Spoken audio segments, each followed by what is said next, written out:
नमस्कार दोस्तों, आप देख रहे हैं द हिंद 24 न्यूज। सहारनपुर पहुंचे समाजवादी पार्टी के अध्यक्ष अखिलेश यादव ने कहा कि दिल्ली में सदन नहीं चला और आज हम जानते हैं कि सरकार ने किस तरह की भाषा का इस्तेमाल किया। हम सभी बाबा साहब डॉक्टर B.R. अम्बेडकर का बहुत सम्मान करते हैं। इस देश के निर्माण और सभी को समानता और सम्मान की गारंटी देने वाले संविधान को बनाने में उनका योगदान अमूल्य है। उनके अपमान के लिए जिस तरह की भाषा का इस्तेमाल किया गया वह केवल वही लोग कर सकते हैं जो कभी संविधान को बदलना नहीं चाहते थे। द हिंद 24 न्यूज से ब्यूरो चीफ सनवर अली की रिपोर्ट।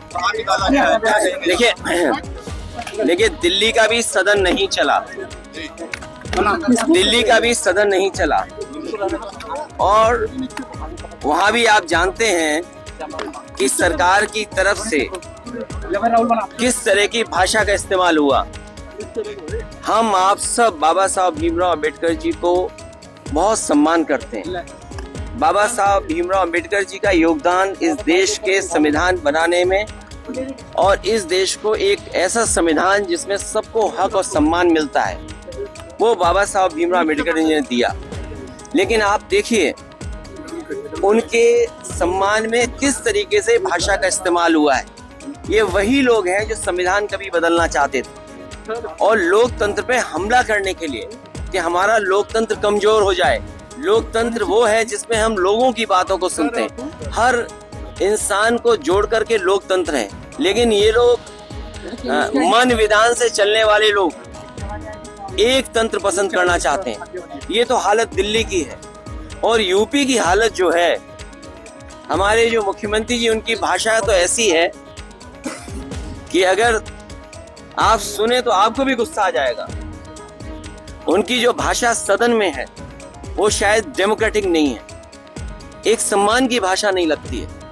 अगर राइट टू स्पीच है तो कहीं ना कहीं हमें राइट फॉर सम्मान की भी बात करनी पड़ेगी। हमारा सम्मान तो कोई भाषा ऐसी इस्तेमाल करे जिससे सम्मान हो, और वही स्थिति आज बनी है कि सरकार के मंत्री डिप्टी सीएम की जो भाषा थी वो ठीक नहीं थी। आप किसी को उपनाम से कैसे बुला सकते हैं? एक कॉन्स्टिट्यूशनल पोस्ट है, कॉन्स्टिट्यूशनल पोस्ट में बैठे हुए किसी भी व्यक्ति को सम्मान से ही बुलाया जा सकता है। लेकिन जानबूझ करके सरकार, क्योंकि बुनियादी सवालों का जवाब उनके पास नहीं है। आप किसी अस्पताल में चले जाएं, किसी भी CSC PSC में चले जाएं, किसी गरीब को इलाज नहीं मिल पा रहा है। ये वही सरकार है जो अस्पताल के साथ साथ प्राइमरी स्कूल बंद करने जा रही है। मैं आपसे कहना चाहता हूं कि इतनी लूट किसी सरकार में नहीं हुई होगी जिसकी लूट हर स्तर पर आपको देखने को मिल जाएगी। तहसील स्तर, थाना स्तर या किसी भी कामकाज के लिए इतनी लूट उत्तर प्रदेश में नहीं हुई जितना भारतीय जनता पार्टी की सरकार में हो रही है। इन सभी चीजों को छिपाने के लिए भारतीय जनता पार्टी फेस नहीं कर सकती है। तो क्या कहेंगे देखिए जहाँ तक मिलने मिलाने की बात है, मैं आपसे बड़े सम्मान के साथ कहना चाहता हूँ कि हम लोग खोदने वालों में से लोग नहीं है। देश और समाज को तरक्की खुशहाली पे रास्ते पे ले जाने के लिए नए रास्ते खोजते हैं, खोदने वाले नहीं हम लोग नए रास्ते खोजने वाले हैं और ऐसे रास्ते खोजना चाहते हैं जिससे हमारा देश मजबूत हो। जहां तक संभल की घटना है, जब कभी भी जांच होगी सरकार कटघरे में होगी और अधिकारियों के खिलाफ कार्रवाई भी होनी चाहिए और दोषी भी वही पाए जाएंगे। संभल इंसाफ पर आप लोगों ने विरोध किया है, बसपा जबकि समर्थन कर। मुझे दूसरे दल का नहीं पता कि दूसरा दल किसके साथ खड़ा है। One nation one election, one nation one ration, one nation और एक ही इलाज है इनका, वोट। वन नेशन को बचाने का जो रास्ता है, जो इनका तरीका है लोकतंत्र को कमजोर करने का। हमारी रीजनल पार्टियों का अपनी वैल्यू है। रीजनल जो प्रदेश बने थे वो कहीं ना कहीं सूझबूझ के साथ बनाए थे। हमारी आइडेंटिटी है और लोकतंत्र में हमारी आइडेंटिटी बची रहे और लोकतंत्र और मजबूत है, इसलिए फेडरल सिस्टम है।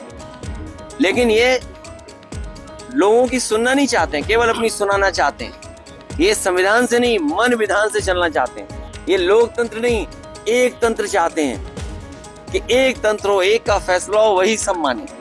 अखिलेश जी क्या कहेंगे जिस प्रकार से इजराइल और फलस्तीन को लेकर भी विधानसभा में एक बात चल रही है? कल सीएम भी उस पर बोले हैं, उन्होंने बताया 6000 जो युवा है वो इजराइल में नौकरी करने के लिए गए, क्या यूपी में नौकरी नहीं रही है? देखिए हमारे मुख्यमंत्री इस बात को गर्व मान रहे हैं कि गरीब बच्चे वो अपना घर परिवार छोड़ करके, अपने सगे संबंधियों को छोड़ करके, अपने घर गांव खेत छोड़ करके, और सोचिए इजराइल में न जाने किन परिस्थितियों में क्या नौकरी कर रहे होंगे।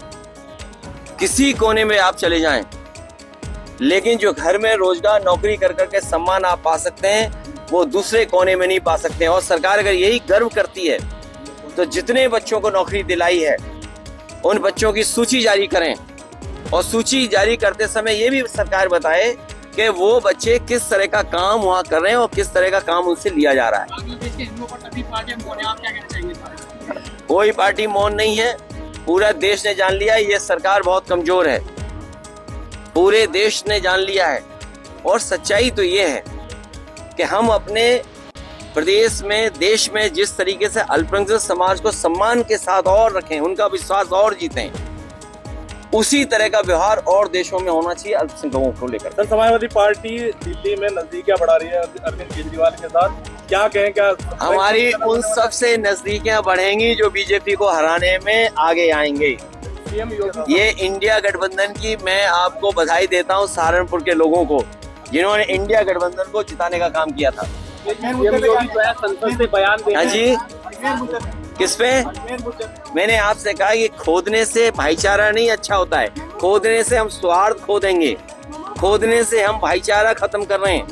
और प्लेसेस ऑफ वर्शिप एक्ट जो हमारा कानून है, तभी तो हम और आप सबसे ये चर्चा करते थे कि भारतीय जनता पार्टी के लोग संविधान पे नहीं चलना चाहते हैं, ये लोकतंत्र पे भरोसा नहीं करते हैं, एक तंत्र पे भरोसा करते हैं। समाजवादी और कांग्रेस का तलाक होने जा रहा है, इसके बारे में क्या कहना है? उन्हें क्यों इस बात की चिंता है? उन्हें किस बात की चिंता है? मेरा कुछ चुनाव में मुख्यमंत्री जी ने कहा। वैसे हालांकि वो इतने कैमरों के सामने वो बात नहीं कह सकता हूँ जो मेरे मन में आई बात कहने की, वो बात आप समझ गए होंगे। उन्हें क्या लेना देना शादी किसकी हो रही है, कौन शादी में नहीं शामिल हो रहा है, कौन किसके शादी में शामिल होने जा। ऐसे ही तमाम खबरों के लिए जुड़े रहिए द हिंद 24 न्यूज के साथ।